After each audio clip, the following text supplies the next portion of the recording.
El aplazamiento de la conversión. San Juan María Bayán y cura de Ars. Yo me voy, me buscaréis, y moriréis en vuestro pecado. Juan 8, 21. Es una gran miseria, una profunda humillación para nosotros, el haber sido concebidos en pecado original, ya que por él venimos al mundo como hijos de maldición. Es, indudablemente, otra muy gran miseria el vivir en pecado, mas el colmo de todas las desdichas es morir en él.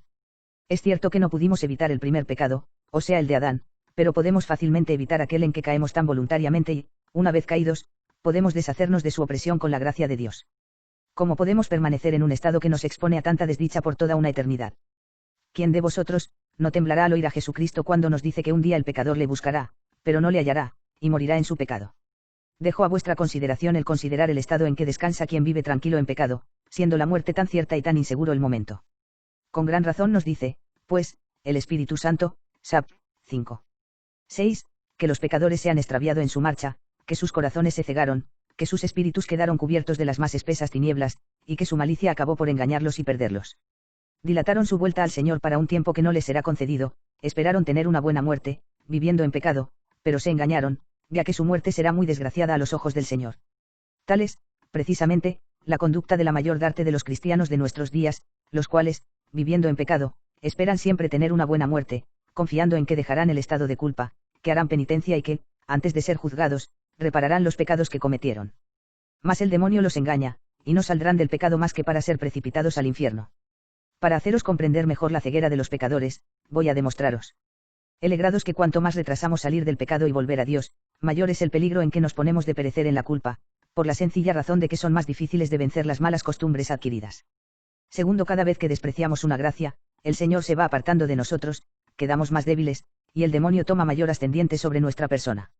De aquí concluyo que, cuanto más tiempo permanecemos en pecado, en mayor peligro nos ponemos de no convertirnos nunca. Y hablar yo, de la muerte desgraciada de un pecador que muere en pecado, a cristianos que tantas veces han sentido ya la felicidad de amar a un Dios tan bueno y que, por la luz de la fe, conocen la magnitud de los bienes que Jesucristo prepara para los que conserven su alma exenta de pecado. Tal manera de hablar sería mejor para dirigirse a paganos, que no conocen a Dios e ignoran las recompensas que promete a sus hijos.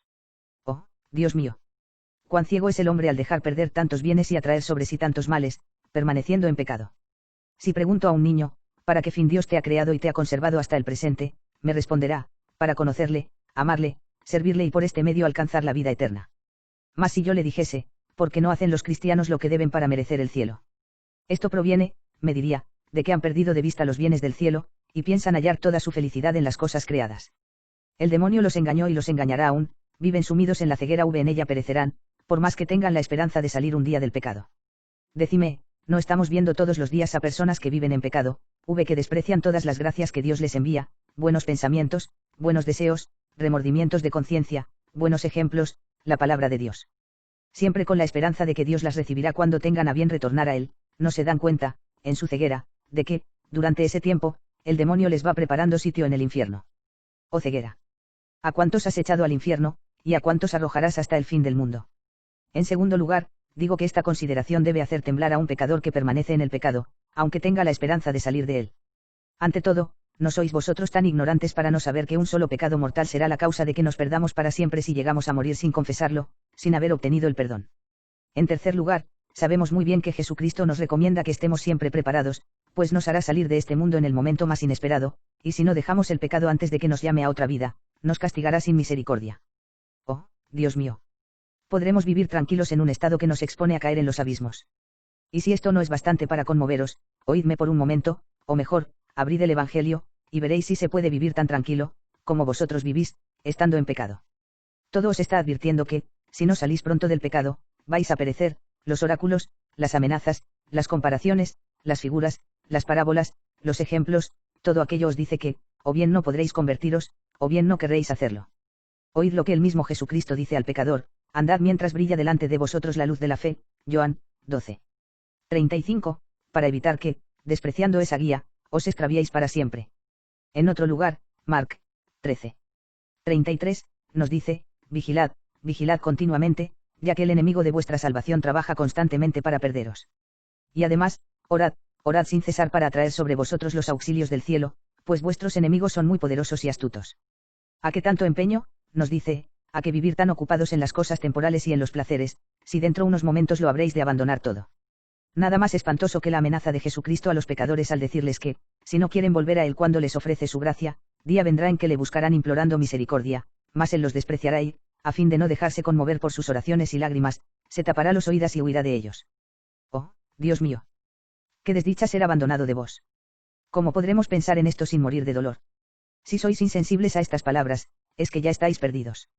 Pobre alma, llora ya desde hoy los tormentos que se te están preparando en la otra vida.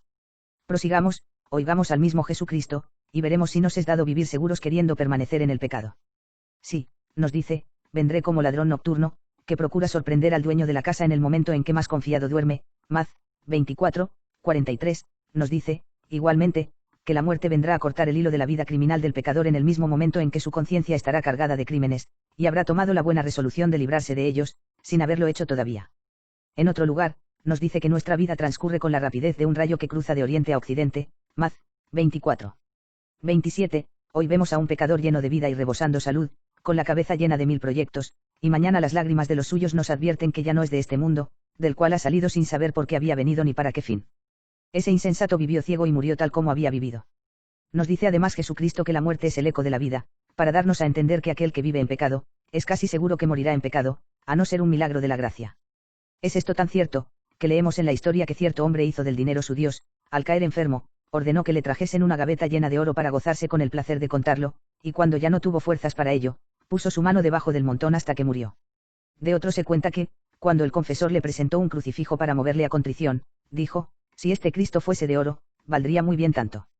Ah, no, el corazón del pecador no deja el pecado tan fácilmente como se cree. Vida de pecador, muerte de réprobo. ¿Qué quiere significarnos Jesucristo, con aquella parábola de las vírgenes prudentes y de las vírgenes fatuas, según la cual las primeras fueron bien recibidas porque entraron con el esposo, mientras que las otras hallaron cerrada la puerta? Con ello quería Jesucristo mostrarnos la conducta de la gente del mundo. Las vírgenes prudentes representan a los buenos cristianos que se hallan siempre preparados para comparecer delante de Dios, cualquiera que sea el momento en que los llame. Las vírgenes fatuas son la figura de los malos cristianos, que creen constantemente les va a quedar tiempo para prepararse y convertirse, salir del pecado y hacer buenas obras. Así pasan la vida, y llega la muerte, pero ellos no tienen en su haber más que maldades y nada bueno. La muerte les da el zarpazo, Jesucristo los llama a su tribunal para que rindan cuenta de su vida, entonces quisieran poner en orden su conciencia, se inquietan, quisieran dejar el pecado, pero no tienen ni tiempo, ni fuerza suficiente, ni tal vez la gracia que sería necesaria. Al suplicar a Dios que tenga de ellos compasión y sea misericordioso, les responde que no los conoce, les cierra la puerta, es decir, los arroja al infierno. Ved la suerte de muchísimos pecadores que viven muy tranquilos en el pecado. Pobre alma, cuán desdichada eres al tener que morar en un cuerpo que con tanto furor te arrastra al infierno. Amigo mío, ¿por qué quieres tú perder esa pobre alma? ¿Qué mal te ha hecho para condenarla a tantas desdichas? Oh, Dios mío, cuán ciego es el hombre. En segundo lugar, he de deciros que en el comportamiento de Esaú hallamos el verdadero retrato del hombre que se pierde, vendiendo su patrimonio por un plato de lentejas. Durante algún tiempo, Esaú vivió totalmente insensible a su pérdida. Gen. 25. 34, solamente pensaba en divertirse y entregarse a sus placeres. Llega, empero, el momento en que entra en sí mismo, recordando la falta cometida, pero, cuanto más reflexiona, más se convence de la magnitud de su ceguera. Desconsolado por su desgracia, mira si será posible una reparación, usa de las súplicas, de las lágrimas, de los sollozos, para procurar mover el corazón de su padre, pero es demasiado tarde, el padre dio ya la bendición a otro, sus súplicas son desatendidas, sus instancias no son escuchadas. En vano se inquieta, no hay más remedio que resignarse a permanecer en la miseria y morir en ella.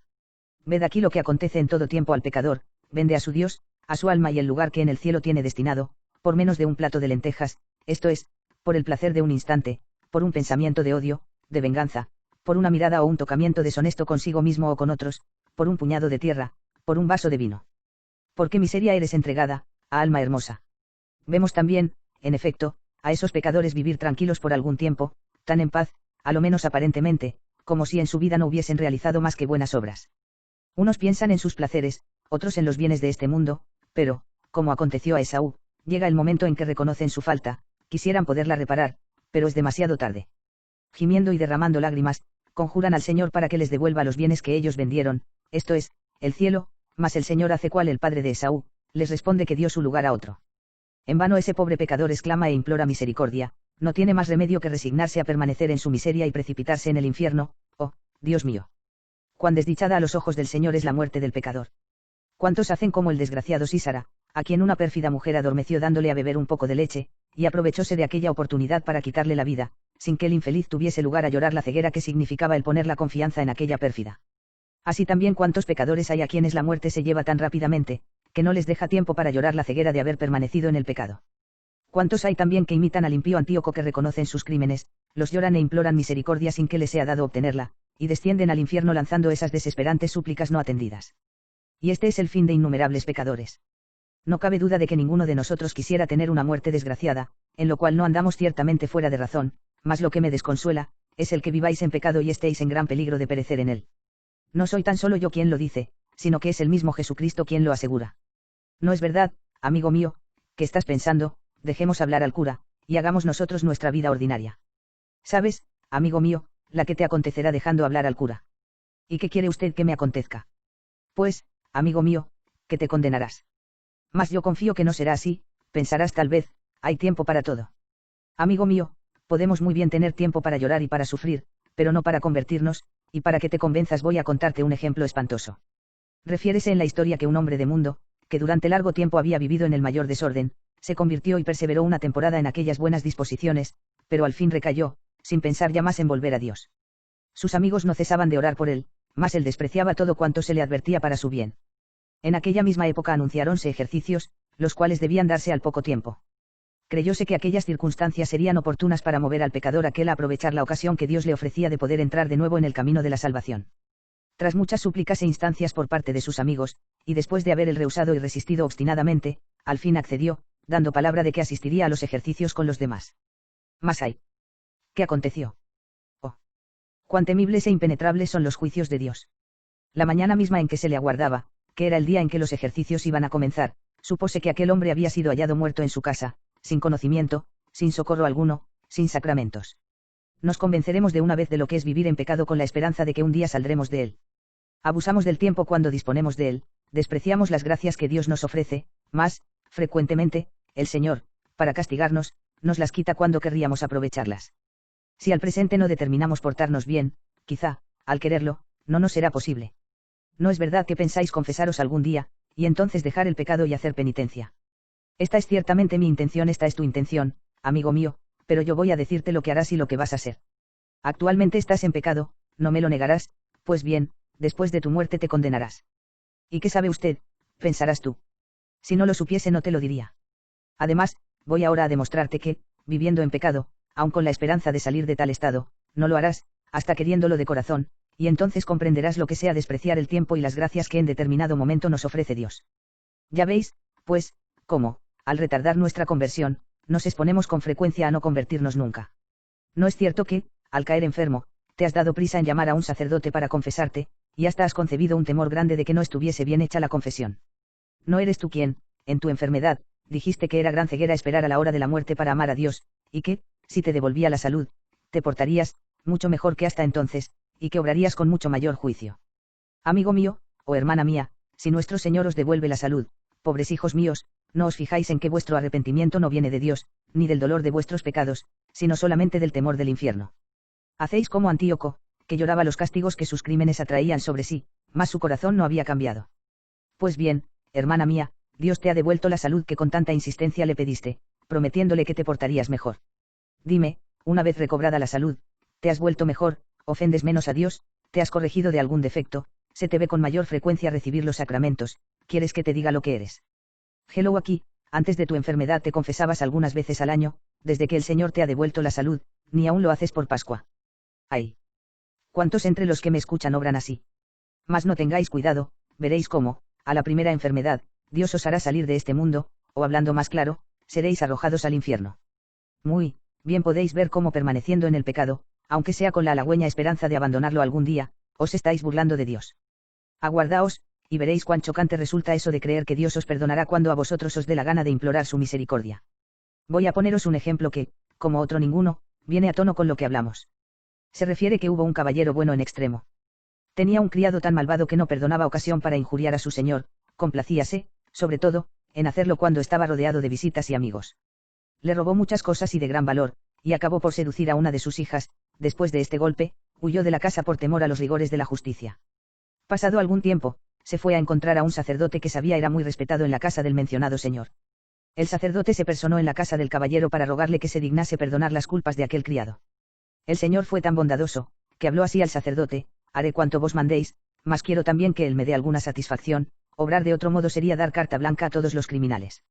El sacerdote, lleno de alegría, fuese al encuentro del criado y le dijo: nuestro señor ha tenido la caridad de perdonaros, pero quiere, con evidente justicia, una pequeña satisfacción. El criado le contestó: ¿cuál es pues, la satisfacción que quiere mi dueño, y en qué tiempo la habré de cumplir? Dijo el sacerdote: en su casa, al presente, arrodillado a sus plantas y con la cabeza descubierta. Ah. Muchos honores quiere mi señor, pero yo no quiero hacer más que pedirle perdón. Él quiere que sea en su casa, de rodillas y con la cabeza descubierta, y yo quiero hacerlo en mi cuarto, y acostado en mi cama. Él quiere que sea ahora mismo, y yo quiero que sea dentro de 10 años, cuando piense y esté dispuesto a morir. ¿Qué pensáis de ese criado? ¿Qué me decís de él? ¿Qué consejo hubierais dado a aquel caballero? Seguramente le habríais hablado así: señor, vuestro sirviente es un miserable, que ni merece estar encerrado en un calabozo de donde salga únicamente para ser conducido al patíbulo. Pues bien, en este ejemplo, ¿no veis la manera como os portáis vosotros con Dios? ¿No es este el mismo lenguaje que usáis con Dios, cuando decís que aún tenéis tiempo, que no hay prisa, que no estáis aún cercanos a la muerte? ¡Ay! ¿Cuántos pecadores están cegados respecto al estado de su alma, y esperan hacer aquello que no les será dado realizar cuando ellos quieran? Pero, vayamos aún más lejos, y veremos que, cuanto más diferís dejar el pecado, en mayor imposibilidad os ponéis de salir de él. ¿No es cierto que, en algún tiempo, la palabra de Dios os conmovía, os llevaba a hacer ciertas reflexiones y que, varias veces, habíais resuelto dejar el pecado y entregaros enteramente a Dios? ¿No es verdad que el pensamiento del juicio y del infierno os hacía derramar lágrimas y que, ahora, nada de esto os conmueve, ni os sugiere la menor reflexión? ¿De qué proviene esto? Es que vuestro corazón se ha endurecido y que Dios os abandona, de manera que cuanto más permanecéis en el pecado, más se aleja Dios de vosotros, y más insensibles os hacéis a vuestra perdición. Ah, si al menos hubieseis fallecido en vuestra primera enfermedad, no cayerais en lugar tan profundo del infierno.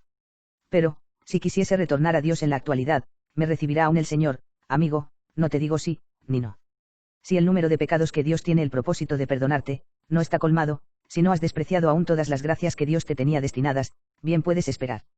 Mas si estaba llena la medida de tus pecados y de las gracias menospreciadas, entonces todo está perdido para ti, en vano formularás los mejores propósitos. Ah. Dios mío, podremos pensar en esto sin que intentemos por todos los medios posibles mover la misericordia de Dios nuestro Señor. Mas, tal vez, alguien se dirá consigo mismo: no tendré más que entregarme a la desesperación. Ah, amigo mío, yo quisiera poder llevarte a 2 pasos de la desesperación, para que, al darte cuenta del estado espantoso en que te hallas, adoptases, para salir del mismo, los medios que aún en el presente Dios te ofrece. Pero, me dirás, muchos hay que se convirtieron en la hora de la muerte. El buen ladrón, en primer lugar, nunca había conocido a Dios. Desde que le conoció, entregóse a él, mas adviértase que es el único caso que la Sagrada Escritura nos presenta, y es para que no desesperemos del todo en aquella hora. Mas hay también muchos otros que se convirtieron, a pesar de haber vivido mucho tiempo en pecado. Cuidado, amigo mío, pues creo que te engañas. Dime que hay muchos que se arrepintieron, pero convertirse, ya es otra cosa. He aquí lo que harás, y lo que has hecho ya en tus enfermedades: hacer llamar un sacerdote, porque te atemorizaba el mal que sufrías. Pues bien, con todo tu arrepentimiento, te has convertido. Sin duda te habrás endurecido más todavía. Ay, poca cosa significan tales arrepentimientos. En tercer lugar, y avanzando en nuestros razonamientos, voy a mostraros cómo en vuestra manera de vivir nada hay que pueda haceros confiar, por el contrario, todo debe alarmaros, según ahora vais a ver. Primero sabéis vosotros que, por vuestras solas fuerzas, no podéis salir del pecado. Estáis plenamente convencidos de que es preciso que Dios os ayude con su gracia, ya que San Pablo nos dice que no somos ni capaces de formular un buen pensamiento sin la gracia de Dios. 2 Cor. 3. 5. Segundo, sabéis muy bien que el perdón solo podéis obtenerlo del mismo Dios. Reflexionad seriamente sobre estas 2 consideraciones, y comprenderéis cuán grande sea vuestra ceguera, o, para decirlo más claramente, pensad que estáis perdidos si con prontitud no abandonáis el pecado. Mas decidle: es precisamente despreciando las gracias del buen Dios como podéis esperar mayores fuerzas para romper con vuestros malos hábitos. No es, por ventura, todo lo contrario lo que debéis esperar. Cuanto más allá lleguéis en vuestros extravíos, más merecedores os haréis de que Dios se aparte de vosotros y os abandone. De lo cual concluyo yo que, cuanto más retraséis el retornar a Dios, mayor es el peligro en que os ponéis de no convertiros nunca. Hemos dicho que solo de Dios podemos obtener el perdón. Pues bien, dime, será multiplicando tus pecados como vas a asegurarte el perdón de tu Dios. Anda, amigo, eres un ciego, vives en el pecado para morir en él, y serás condenado. He aquí, amigo mío, a dónde te llevará tu manera de orar y tu manera de vivir: vida de pecador, muerte de réprobo. Mas, para que mejor sintáis todo esto, avancemos hasta el momento fatal en que va a terminar nuestra vida. Tengo por seguro, ante todo, que todos vosotros habéis resuelto hacer una buena muerte, convertiros y dejar el pecado. Vamos, pues, junto a fulano, que está moribundo, y hallaremos a un sujeto tendido en su lecho, cuya vida ha sido, como la vuestra, vida de pecado, mas sin faltarle jamás la esperanza de que antes de morir saldría de tan miserable estado. Examinadle bien, considerad atentamente su arrepentimiento, su dolor, su confesión y su muerte. A continuación, considerad lo que sois, y veréis también lo que será de vosotros otro día. No nos apartemos de la cabecera de ese moribundo, antes de que su suerte esté decidida para siempre. Aunque vivió en el pecado y en los placeres, se había prometido constantemente tener una buena muerte, y reparar todo el mal cometido durante su vida. Grabad indeleblemente esto en vuestro corazón, para que nunca os olvidéis de ello, y tengáis siempre presente ante vuestros ojos la suerte que os espera. Os diré, primeramente, que durante toda su vida estuvo siempre impedido por obstáculos que él juzgaba insuperables. Lo primero que creía imposible dejar sus malos hábitos, otro obstáculo era la creencia de que no contaba ni con la gracia ni con fuerzas suficientes. Aunque en pecado, comprendía muy bien lo costoso, lo difícil que es hacer una buena confesión y reparar toda una vida que no fue más que una cadena de horrores y crímenes. Sin embargo, el tiempo llega, el tiempo urge, es preciso dar comienzo a lo que nunca se quiso hacer, es preciso internarse en su corazón, verdadero abismo de iniquidad, semejante a un matorral erizado de tantas y tan temibles espinas, que uno no sabe por dónde echar mano y acaba por dejarlo todo tal como está.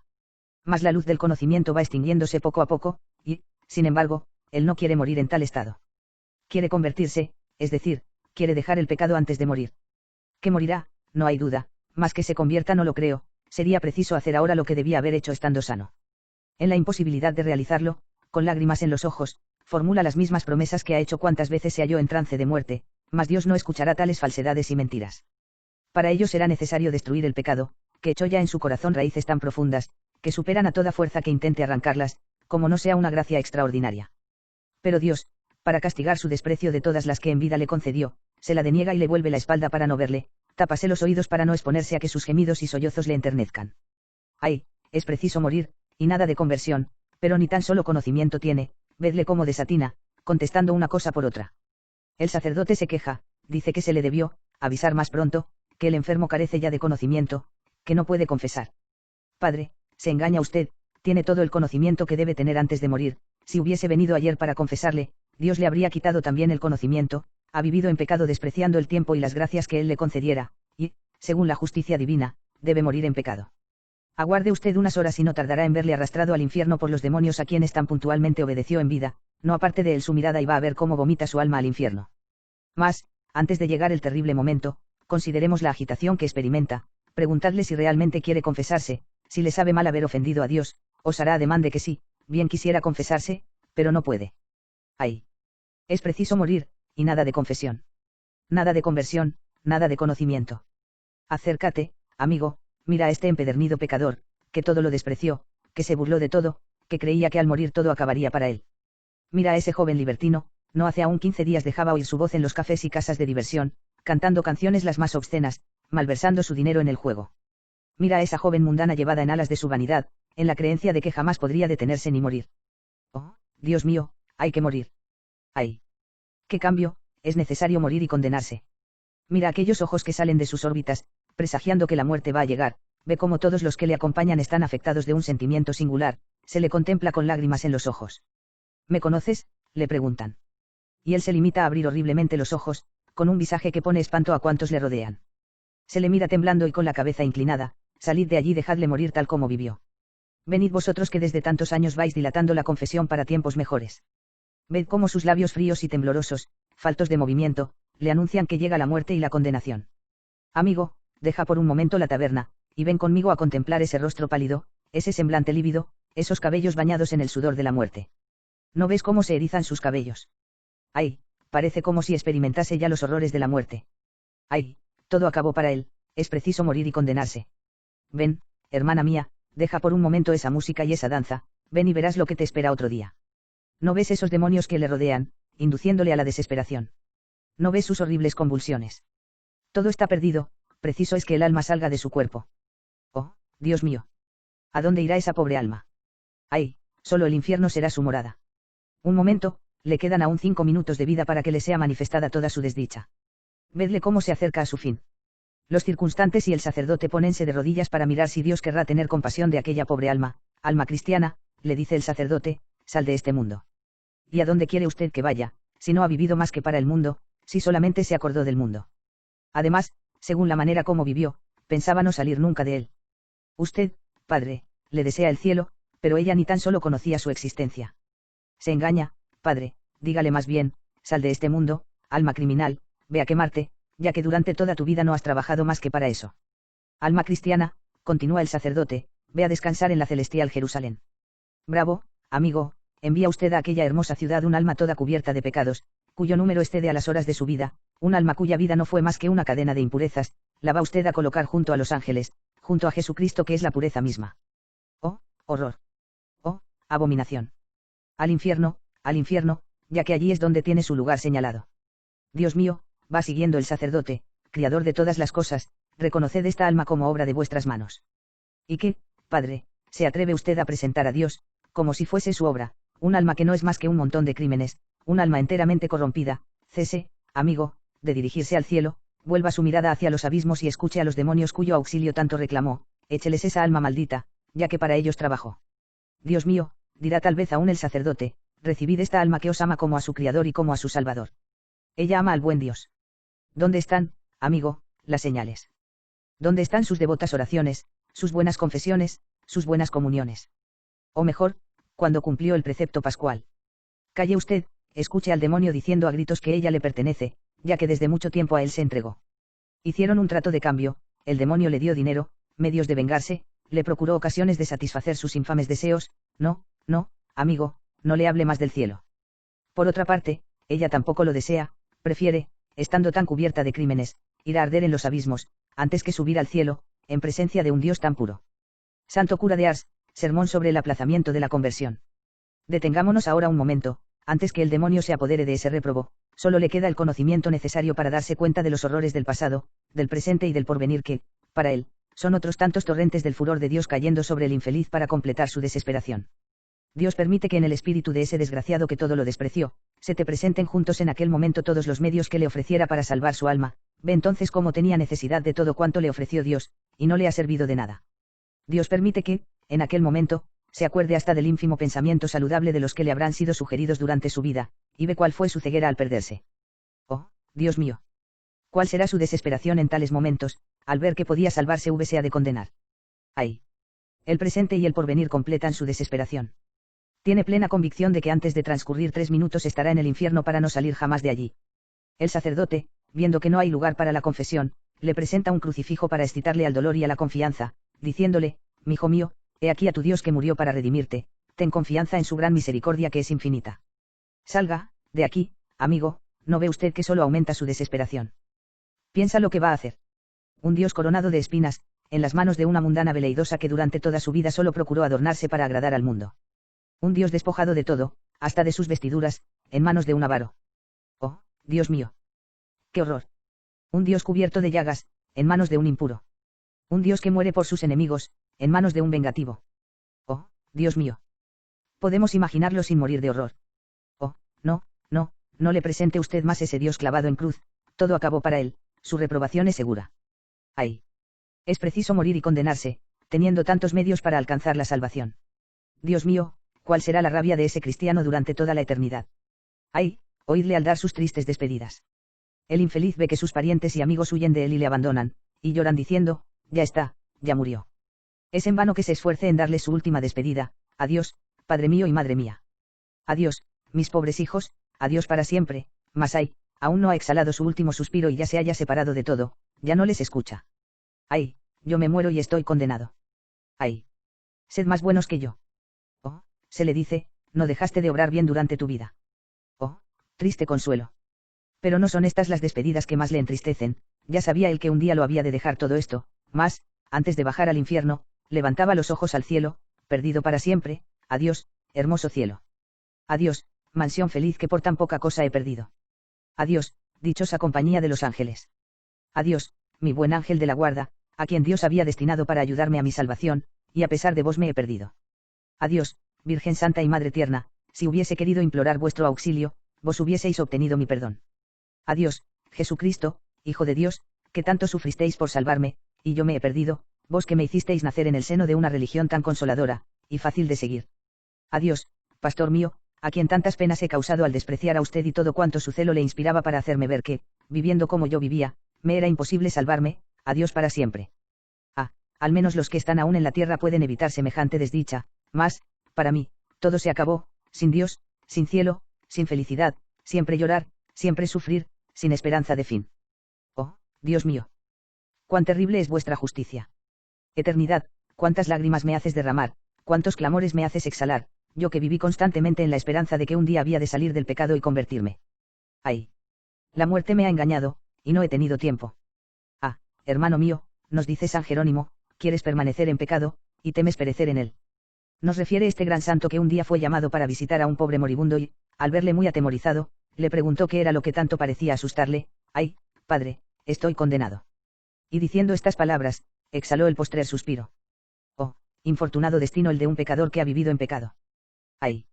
¿A cuántos ha arrastrado el demonio al infierno, con la esperanza de que se convertirán? ¿Qué vais a pensar, vosotros que me escucháis, y no practicáis la oración, ni os confesáis, ni pensáis en convertiros? Dios mío, ¿podrá uno permanecer en una situación que en todo momento expone a caer en los abismos? Dios mío, dadnos la fe, que nos hará conocer la magnitud de nuestras desdichas si nos perdemos, y nos pondrá en la imposibilidad de permanecer en pecado.